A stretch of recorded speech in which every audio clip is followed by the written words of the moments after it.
नमस्कार साथियों, आप सभी कैसे हैं। उम्मीद करते हैं कि काफ़ी अच्छे होंगे। लगातार इस चैनल के माध्यम से हम आपको त्यागी तपस्वी महान संतों के दर्शन करा रहे हैं। लगातार आप देख रहे हैं, राजस्थान की हम बात करें, हरियाणा की बात करें या फिर यहाँ से हम बात करें दिल्ली की, इतनी प्रचंड गर्मी है, इतनी भीषण गर्मी है कि सुबह 9 बजे के बाद घर से निकलना मुश्किल हो जाता है। इतना तेज भीषण गर्मी है कि बाज़ारों में पूरी तरह से सन्नाटा छाया हुआ है। हम बात करें यहाँ पर टेम्परेचर की, तो टेम्परेचर साथियों, टेम्परेचर 45 के समथिंग है। और आप देख रहे हैं ना कि 9 बजे के बाद से निकलना मुश्किल हो जाता है। अब ऐसी प्रचंड गर्मी हो, आप सोचिएगा, जब इतनी भीषण गर्मी हो और कोई व्यक्ति या कोई ऐसा संत इतनी भीषण गर्मी के अंदर 184 कुंड बना करके और उनके बीच तपस्या करता हो, तो ये कैसी हठ योग की साधना है। हमारा भारत देश त्यागी तपस्वी महान संतों का देश है। यहाँ पर उस प्रभु को मनाने के लिए, उस प्रभु को रिझाने के लिए नाना तरीके अपनाए जाते हैं। चाहे हम बात करें हठ योग की, चाहे हम बात करें योग साधनाओं की, चाहे हम बात करें अन्य क्रियाओं की, तरह तरह से कोई पेट पलनियाँ उस प्रभु को रिझाता है, कोई एक पैर पर खड़ा होकर उस प्रभु की तपस्या करता है, कोई अग्नि पर चल कर के तपस्या करता है। और लगातार इस चैनल के माध्यम से है ना, त्यागी तपस्वी महान संतों के दर्शन कराते हैं। तो आज हम ऐसे ही इस प्रचंड गर्मी के बीच, यानी कि स्थिति ये है कि अगर जो आप पापड़ भी पटक दोगे ना, जो किसानों के खेत है ना, खेत जुता हुआ खेत, उसके अंदर अगर जो आपने पापड़ भी पटक दिया तो पापड़ भी सिक जाएगा। इतनी भीषण गर्मी है। और इस गर्मी के बीच यार 184 हवन कुंडों के बीच में बैठे हैं एक ऐसे ही महान संत, जिनकी उम्र की मैं बात करूं तो उम्र करीब करीब महज 35 साल की उम्र है उनकी, यानी कि नया ही लौंडा है अभी। क्या उसको प्रभु से ऐसी प्रीत लग गई कि उन्होंने 2024 के अंदर 108 हवन कुंडों के बीच के अंदर बैठ कर के उन्होंने तपस्या की। लेकिन आज जैसे ही 2025 आती है और ये जो गर्मी का सीजन चलता है, नौ तपा स्टार्ट होने से पहले मात्र 4 दिन हुए हैं उनको इस तपस्या पे बैठे हुए। और मेरे हिसाब से राजस्थान में जो भीषण गर्मी का दौर है वो भी 4-5 दिन से ही जोर पकड़ा है। यानी कि आप देखिएगा, जब हम बैठे हैं यहाँ पर भी, अब भी मैं बैठा हूँ ना, तो ऐसा लग रहा है कि सूरज जी मेरे ऊपर ही सारी रोशनी डाल रहे हो। यानी कि भीषण गर्मी, तपती हुई लपटों के बीच में यहाँ पर बाबा की ये कैसी हठ योग साधना है। कहा जाता है कि इस धाम पर जो व्यक्ति सच्ची आस्था और श्रद्धा से यहाँ पर आता है, जो व्यक्ति सच्ची आस्था और श्रद्धा से यहाँ पर जो बंदा आ गया, उसकी मनोकामनाएं सभी पूरी हो जाती है। गांव वालों से मैंने बात की, यहाँ पर जो ये भगत जी साधना कर रहे हैं, इनसे मेरी बात हुई तो मैंने इनसे पूछा कि महाराज जी, ये कैसी हठ साधना है जिसको आप 184 हवन कुंड के बीच में आप साधना कर रहे हैं। और आश्चर्य की तो बात यह है कि ये लगातार 41 दिनों तक चलने वाली साधना।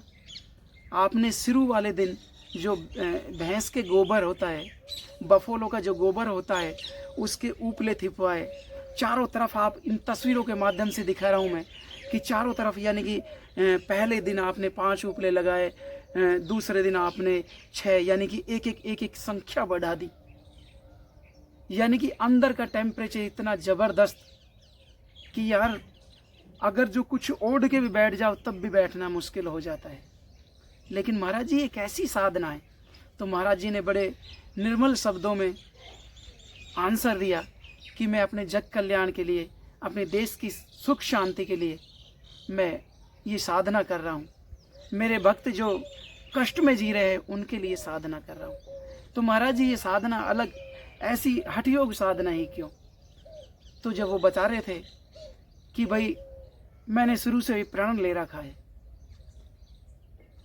लेकिन इस धाम की एक और आश्चर्यजनक बात है कि इस धाम पर ये जो बाबा के द्वारा जो यहाँ पर सिर्फ एक भभूति दी जाती है, और उस भभूति का चमत्कार देखिएगा आप कि जिस व्यक्ति को डॉक्टर ने जवाब दे दिया कि भाई इसको घर ले जा कर के आप सेवा करिएगा, इसका कोई इलाज नहीं है, आप ये 10 दिन जिए, 5 दिन जिए, महीना जिए, 6 महीना जिए, आप इसको घर ले जाइएगा, इसका कोई इलाज नहीं है।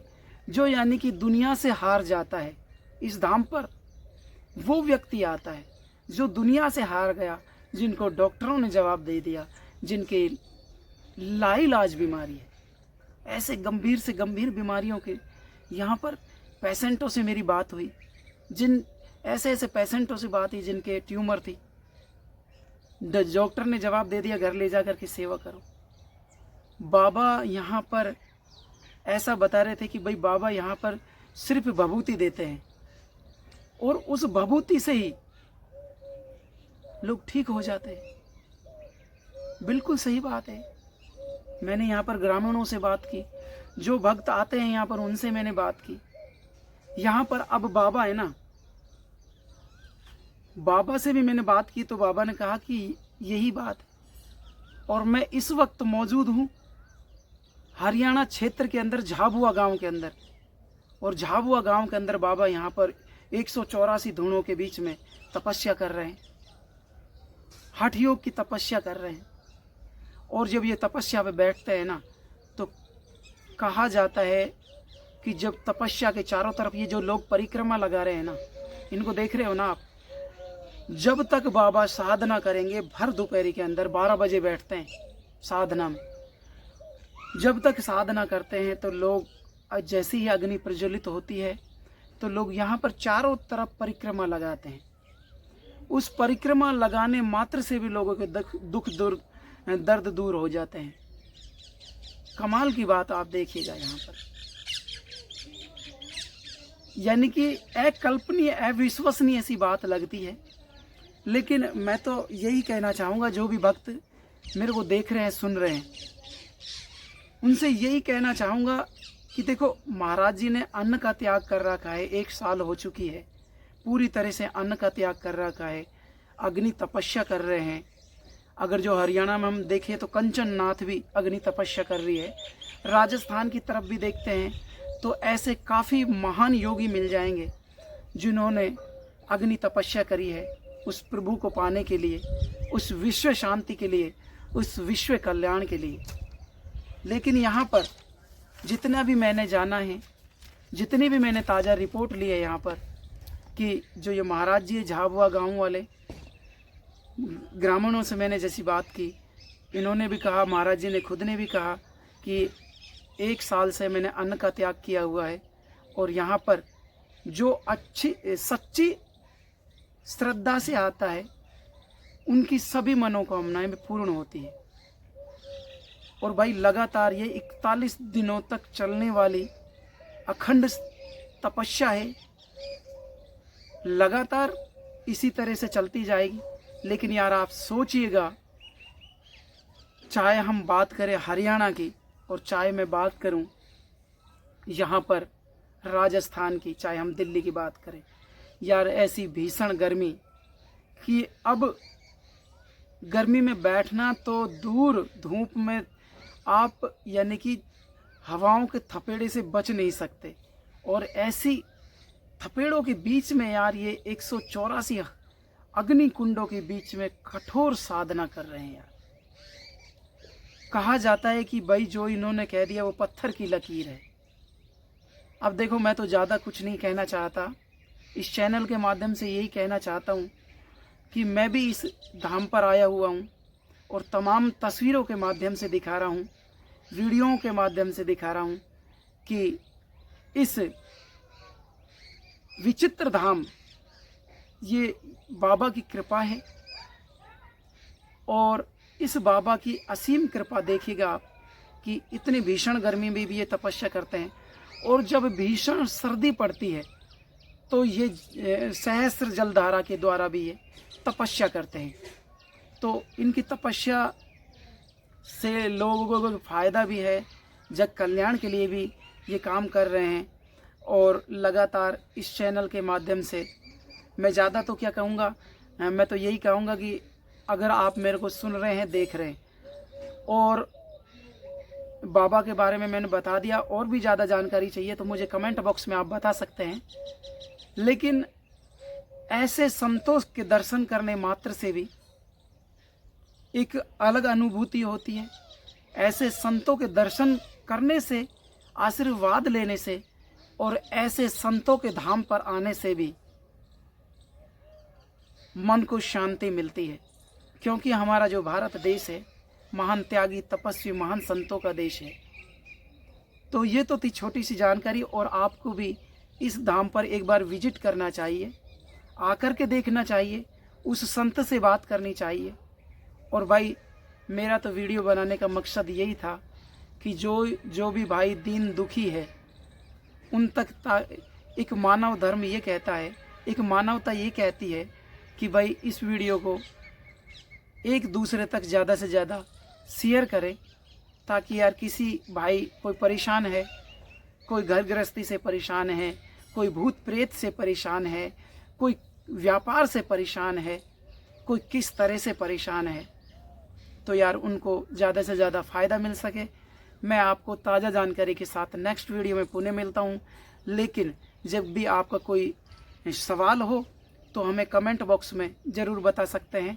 मैं एक बार दोबारा लोकेशन बता देता हूँ कि हरियाणा के अंदर झाबुआ गांव है। अगर जो हम अलवर से जाते हैं तो करीब करीब 80 से 85 किलोमीटर पड़ता है, और रेवाड़ी की तरफ से आते हैं तो आपको कोटकासी में आना पड़ेगा, या फिर रेवाड़ी से भी कोई आसपास से कोई रास्ता हो सकता है। लेकिन रेवाड़ी यानी कि हरियाणा के अंदर ये झाबुआ गांव है। राजस्थान की सीमा पार करते ही झाबुआ गांव आता है। और अगर आपको ज़्यादा और भी ज़्यादा जानकारी चाहिए तो मैं आप कमेंट करिएगा, मैं आपको इनके मोबाइल नंबर भी दे दूंगा।